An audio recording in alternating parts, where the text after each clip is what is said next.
Graças e paz a todos, sejam bem-vindos a mais um estudo do canal Clamando no Deserto. Nesse momento eu vou voltar a falar da lição da Escola Sabatina, mas vou tentar fazer diariamente, né? E hoje vou falar da quarta-feira, 13 de agosto, Jetro. Então vamos lá, após a oração nós damos o início. Obrigado, Deus, por tudo que nos tem dado, perdoa por nossas falhas e pecados, ajudar, nos fortalecer, dar a tua sabedoria. Nós imploramos em nome. Amém. Moisés foi visitado por Jetro, seu sogro, então Jetro, sogro de Moisés, que também é chamado de Reuel, conforme Êxodo 2:18. Jetro trouxe consigo a esposa de Moisés, Zípora, e seus dois filhos Gerson e Eliezer. Quando Moisés ouviu que eles estavam chegando, saiu para recebê-los. Leia Êxodo 18. Quais importantes etapas da história da nação aconteceram nesse momento? E aí nós vamos ler o comentário, depois nós vamos para Êxodo 18. Jetro veio porque ouvira sobre a libertação surpreendente que Deus havia realizado por Israel. Então, o primeiro ponto que nós vamos verificar é esse, né?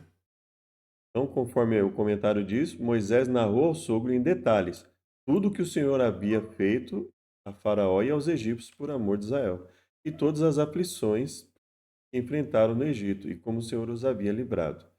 Jetro exaltou a bondade de Deus e suas intervenções extraordinárias em favor do povo, declarando: Bendito seja o Senhor que libertou vocês das mãos dos egípcios e da mão de Faraó. Agora sei que o Senhor é maior do que todos os deuses, porque livrou este povo das mãos dos egípcios, quando agiram arrogantemente contra o povo.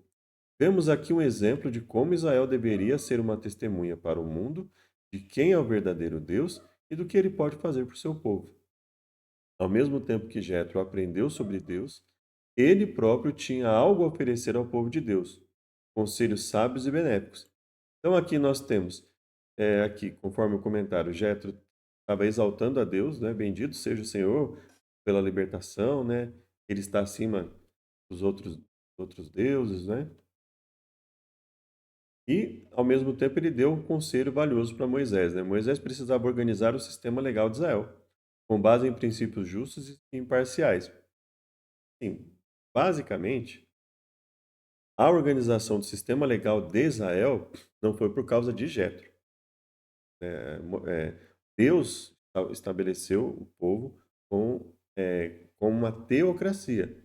Então, a base de princípios justos e imparciais, com a qual Moisés precisava organizar o povo, foi estabelecida pelo próprio Deus, né? Inclusive, a, é, eu entendo como evidências bíblicas que já havia um sistema legal muito bem organizado antes da lei escrita dada por Deus. Só que ela basicamente era transmitida verbalmente para muitas pessoas. Outros povos possivelmente se utilizaram desse sistema e por isso que há variações, né? Há alguma semelhança entre a Bíblia e o Código de Hammurabi, esse tipo de coisa, mas que eles já tinham um sistema com princípios e uma parte deles, pelo menos, já era justos e imparciais, que já eram desde o início que Deus estabeleceu. Mas a lei escrita que Deus deu, ela já estabeleceu uma base de princípios justos e imparciais, né? O que Moisés precisava era de pessoas auxiliando ele, né, no tratamento ali com as pessoas, ao analisar as questões difíceis, né? Ele também precisava de juízes dedicados e fiéis, pessoas íntegras. Jetro sabiamente enumerou as seguintes qualificações: pessoas que temessem a Deus, que fossem confiáveis. Uma pessoa que teme evidentemente a Deus, ela vai ser confiável. Mas por que é importante essa separação da lição? Porque assim, a pessoa que teme a Deus. O que é uma pessoa que teme a Deus? Bom, um dos atributos de uma pessoa que teme a Deus é que ela vai ser confiável. Uma outra característica: elas odeiam o ganho desonesto, para não se deixar levar por um suborno, alguma coisa nesse sentido, né? Foram nomeadas pessoas capazes e de bom caráter que liderassem grupos de 1.000, 100, 50 e 10. Então, uma hierarquia nas análises, nos julgamentos, né? Assim, a carga de Moisés seria reduzida. Ele poderia se concentrar em problemas mais relevantes e o povo seria bem servido. Moisés aceitou o sábio conselho de Jetro, conforme Êxodo 18, 24, e nomeou líderes para diferentes funções administrativas, conforme Deuteronômio 1, de 9 a 18. Então, nós vamos ler Êxodo 18 e Deuteronômio 1, de 9 a 18. Então, vamos lá.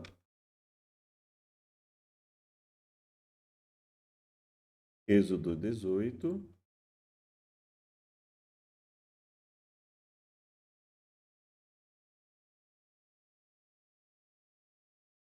e Deuteronômio 1, de 9 a 18. Então, vamos lá. Êxodo 18 diz o seguinte: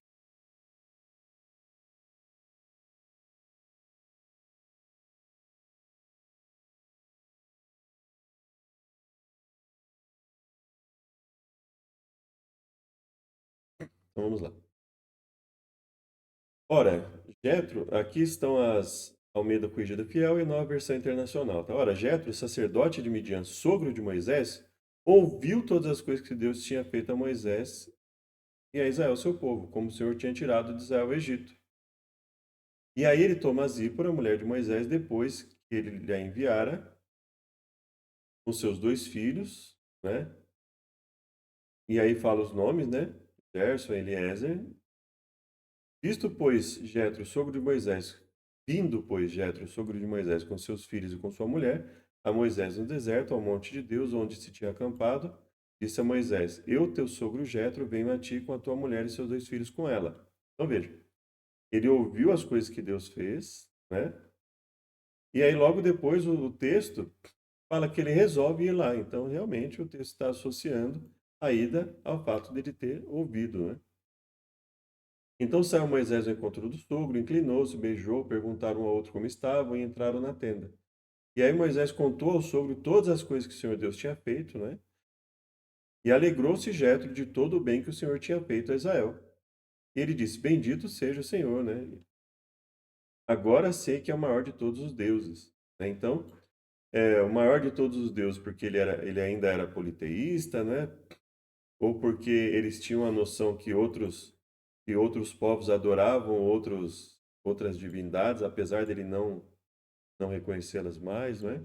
Mas de qualquer forma ele reconhece o Deus que Moisés estava apresentando como o maior de todos, como alguém que é misericordioso, que livra, né? E aí o Jetro, sogro de Moisés, tomou holocaustos e sacrifícios para Deus. Então ele já seguia, né? Já estava seguindo Deus que Moisés seguia. Veio Arão e todos os anciãos de Israel para comerem pão com o sogro de Moisés diante de Deus. No outro dia, Moisés assentou-se para julgar o povo, e o povo estava em pé diante de Moisés desde a manhã até a tarde. E aí, quando o seu sogro viu, agora vamos usar a nova versão internacional, quando o sogro dele viu tudo isso, falou: O que você está fazendo?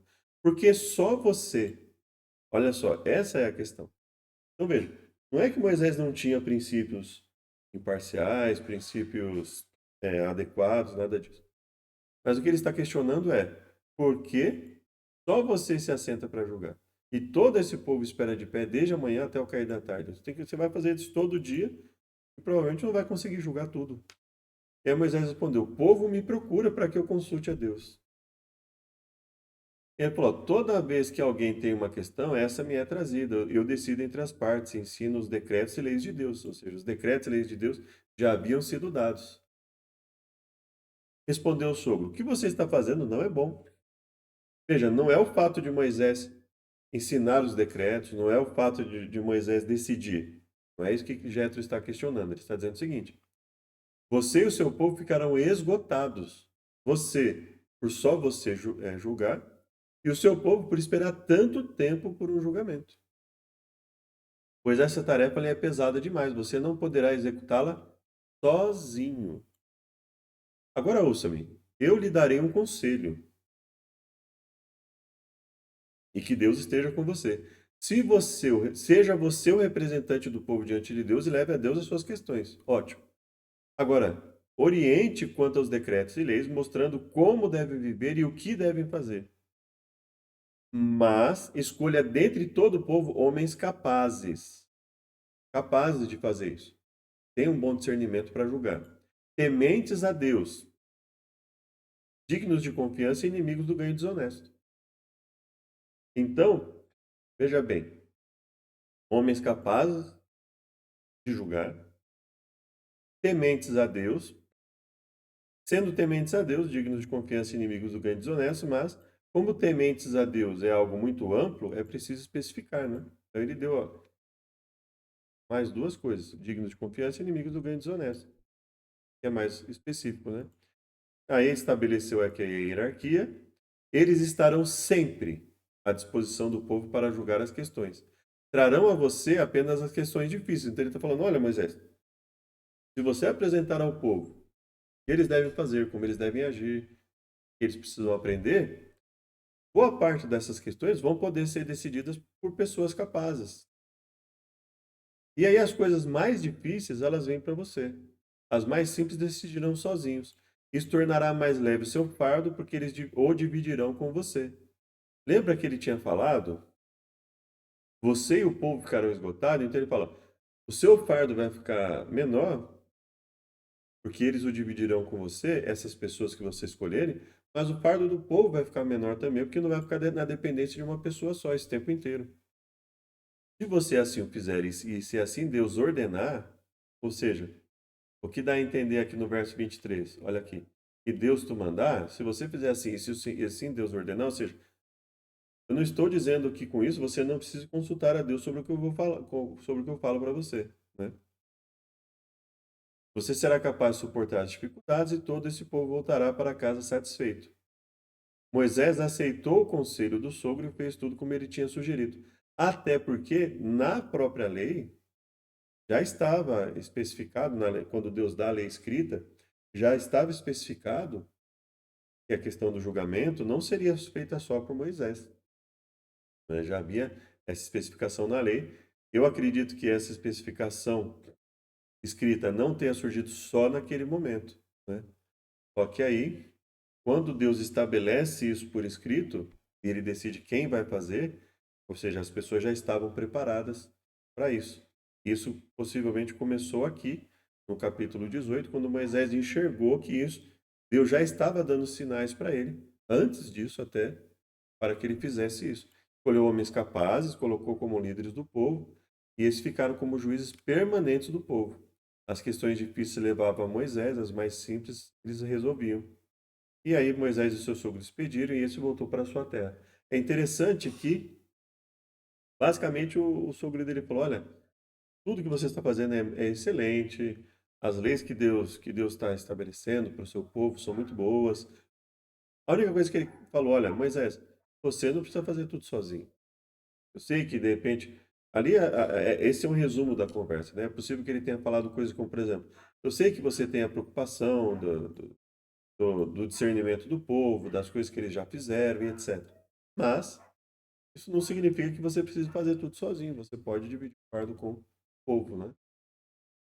Então vamos lá.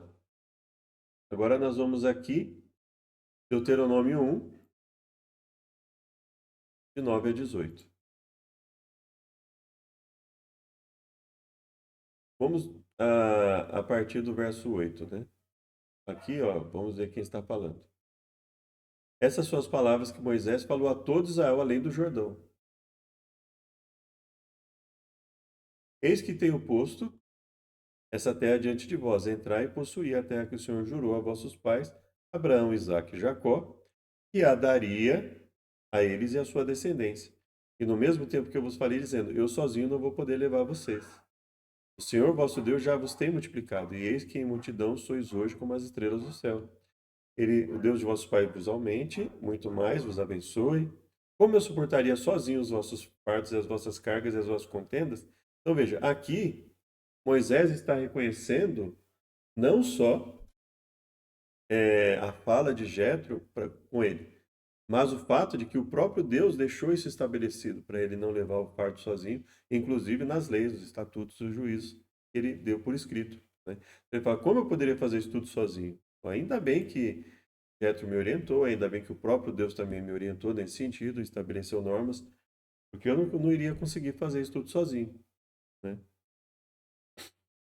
Tomai-vos homens sábios e entendidos, experimentados, para que ponham por chefe sobre vós. Então vós me respondesse e dissesse, bom é fazer o que tens falado. Tomei os chefes, homens sábios, e tenho posto por cabeça sobre vocês. Ó, exatamente, ó, milhares, 100, 50 e 10, né? E por governadores das vossas tribos. Então, basicamente, ele seguiu a mesma numeração aqui, Petro, ele manteve, né? No mesmo tempo, mandei a vosso juiz, dizendo, ouvi a causa dos vossos irmãos, julgai justamente, e entre o estrangeiro que está fora dele, inclusive. Não discriminareis as pessoas em juízo, ouvirei assim o pequeno como o grande. Não temereis a face de ninguém, porque o juízo é de Deus. Ou seja, vocês não vão dar preferência para uma pessoa mais importante não é o termo mais adequado, para uma pessoa de mais posse, de mais poder dentro do povo, não. E vocês não vão ter medo dos mais poderosos também, dentro do povo, porque o juízo é de Deus. Porém, a causa que vos for difícil, faria a mim. Então ele fala, olha, não, não, não vão ceder por causa das pessoas que vocês vão julgar. Mas se a causa for muito difícil, vocês vão trazer para mim, né? Ele coloca aqui. Então, naquele tempo, vos ordenei todas as coisas que havia de fazer. Aí partimos para Horebe. Então, ele continua contando a história aqui. Então, veja, realmente, Moisés aceitou o conselho, especificou, mas veja, essa estrutura de dividir os fardos, Deus já havia estabelecido, né? Antes mesmo de Moisés ir para aí, o próprio fato de, quando ele fala assim, olha, sou pesado de língua, etc., né? E Deus fala, não, você vai com seu irmão, Arão, e aí você vai ser como Deus. Vai ser Deus em que sentido? Você vai, a mesma atribuição, a mesma coisa que eu faço com você, você vai fazer com ele. Você vai falar para ele e ele vai comunicar para o faraó. Deus não está dizendo que Moisés seria um Deus, né? Ele seria um Elohim, no sentido dele ser um Deus, até porque ele mesmo havia dito que na sua lei não terás outros Elohims diante de mim. Elohim diante de mim. Então não faria sentido. Então muitas vezes quando se usa o termo lá, é no sentido só de chefe, mas não no sentido de Deus, né? E aí nós vamos depois fazer um estudo, mas basicamente seria esse foi o contorno da lição, né? E aí só para finalizar, Moisés poderia ter ignorado aquele idoso e dito a ele para não se preocupar, mas ele não fez. O que aprendemos com a disposição de Moisés? Bom, o que nós aprendemos é que Moisés tinha humildade suficiente para reconhecer que ele precisava melhorar, né? Ele já devia ter um respeito muito grande por seu sogro e o sogro por ele, porque o sogro ouviu falar e já foi lá falar com ele, né? Mas uma coisa que nós temos que ter em mente é, se Moisés tivesse ignorado isso aqui, ele teria problemas lá na frente, porque na própria legislação, Deus já havia estabelecido que ele não era para ele fazer tudo sozinho. E se nós lermos lá o contorno do Êxodo, é, Levítico, Números, Deuteronômio, nós vamos ver vários exemplos em que Deus está deixando específico para ele. Olha, você não vai resolver tudo sozinho, você não vai fazer tudo sozinho. Algumas coisas eu quero que você faça especificamente, né? Basicamente foi isso. Espero que tenha ajudado. Obrigado, Deus, por mais esse estudo. Nos despeça para nossos afazeres, em nome de Jesus. Amém. Muito obrigado e até o próximo estudo.